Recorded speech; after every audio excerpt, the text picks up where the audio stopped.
I'm in the last week of the job I'm currently at, and for the first time in the 2.5 years I worked there, I was late. I was running 10 minutes late because I just had to catch all of the Pokemon before I got to work. I didn't, but I got 1 or 2 more. And I'm texting I was texting with Siri, so I was texting my boss, and I was like, I didn't skip my last Friday. I am coming to work.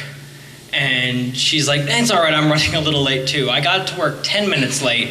She got to work 50 minutes after I did. So I didn't need to text anybody. Gross mattresses.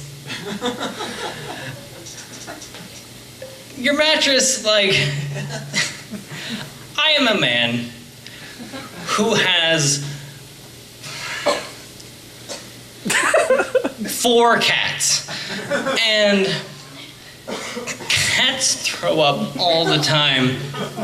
And like the first couple weeks you have your mattress, they're like, oh God, I sneezed on the mattress, change all the sheets, get all the stuff. Now that we've had the mattress for like 5 years, a cat could throw up on the corner of the mattress and we just flip over the cover of the mattress, not even the mattress itself. So the ratio of time you've had the mattress versus how gross you think it is, just don't worry, the parabola curves down again. At least Bill's laughing at me. Bill is pre-gaming for No Shave November.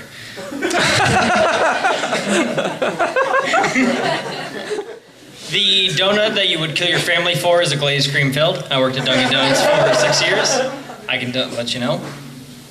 I had a very specific tactic in high school when we had parties. I would always say I would bring chips, and then I would bring salt and vinegar chips because no one liked them. The weak people didn't like them, so I would just carry the entire bag and be like, anybody? No, all right. You know what I'm talking about. I saw Toy Story 3 alone. And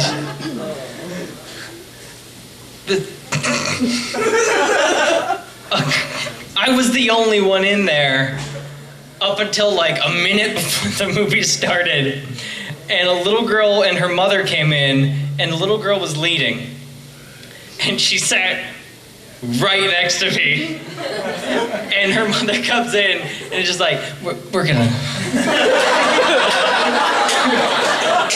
There's lots of room. And I'm just like, I'd boom my kid too. I can attest that if you did have kids, you would not have a trunk full of pumpkins. Just don't have the money for that.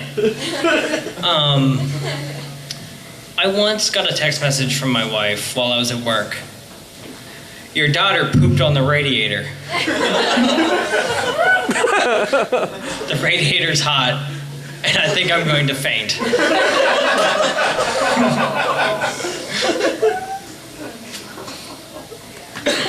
You go ahead and don't have kids.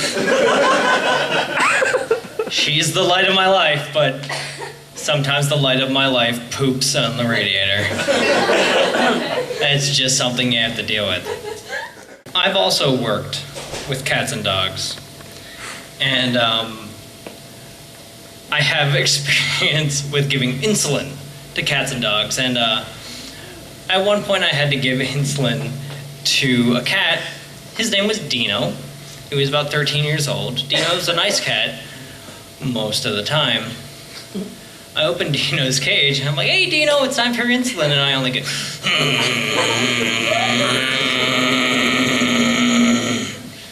like, oh. Hey Dino. I think I'm gonna call for backup. And I went and got some of the veterinary aids. And took two of us to hold Dino down. We had the cat gloves on, and the cat gloves are like 1/8 of an inch thick leather gloves that go up to your armpits. The cat gloves. And I am holding Me and another guy, like, putting our weight on Dino, and Dino just almost lost it. And a third person, 3 full-grown adults to hold down a cat and give it insulin, gives them insulin, and they're like, all right, fine, we're out of here. And I take the towel off of Dino, and he has, it was, imagine the Tasmanian Devil from the Looney Tunes cartoons, but in addition to spinning, he was also peeing and pooping. That is what Dino had done under the towel. And the final anecdote that Ashley reminded me of, I was also working at the kennel, and I thought I was alone. And there was radio that went through the whole kennel, and so I'm sweeping up poop, and I'm singing to myself. It's raining men, hallelujah, it's raining. And I'm just into it, and I'm having fun, and I just hear, I wish somebody would sing to me at work. And I'm like, and it turns out one of the veterinary aides was in the vet hospital a little later than normal, and had come to check up on me, and yeah, there we go. I have a series of fedoras in my closet waiting. This one, I think I've got about 10 years till it works. Then the brims get wider and wider and wider until I have a cowboy or an Australian Outback hat, which is like this, but at the top is a fedora, and that is for when for my grave. That is when that will be appropriate. My younger brother's birthday is 9/11, and I'm jealous. I want my birthday to be 9/11 because all I get to do is pull this. I just go, my brother's birthday is 9/11, and everyone's like, dude, that sucks. I'm like, no, he gets like presents and cake and sometimes ice cream. And if my birthday were 9/11, I'd just be like,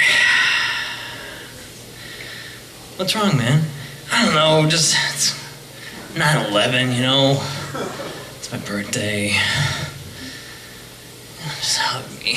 Like, I would use that so much, but no, he's a good guy and everything. But son of a bitch. But at least he lets me use that joke. John and I are now ready to get beaten up by 1950s Batman.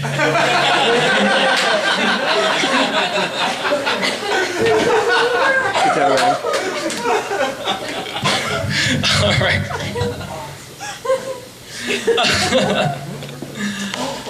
I have one experience with the Ouija board. I was in college. I was just starting to get into Wicca and tarot readings and things like that. And we decided to go across the road from our college to a graveyard and use a Ouija board. And we sat there and we went to the back of the graveyard because, that's where the worst ghosts are. And fuck if I know what we even asked, but we did summon something.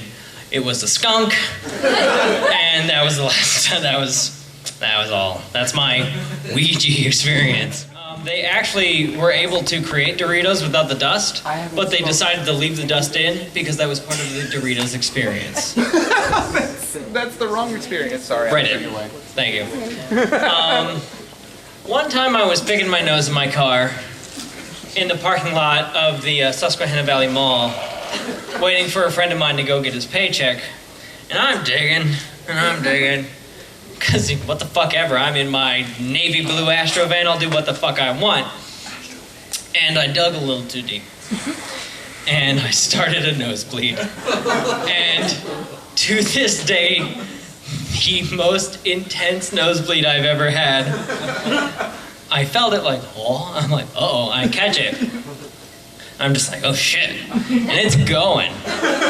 And it starts to get to the point where it's filling up my hands. So I go like this, and my nose is bleeding into my mouth. And it's bleeding so bad it starts to fill up my mouth.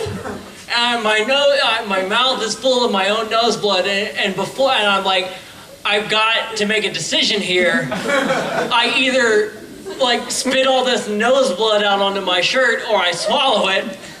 So I swallow my nose blood, and I look down, and I've got just blood and all over my hands and my face. And I look over, and a family had just parked next to me. And I'm just like, ah!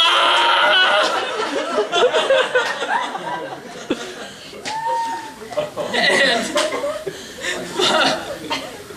my nose did eventually stop bleeding on its own. And my friend gets back to the car, and he's like, what the fuck? And I picked my nose too deep. And he's like, well, we've got to go into the mall and clean your ass up. So I walk in, and I'm done bleeding, but I've just got blood up to my like wrists and all over my face. And I was like, let's go visit our friends at the mall. And he's like, no, Jeff, you're going to the bathroom right now, and you're not walking around the mall covered in blood. So that's my picking my nose story.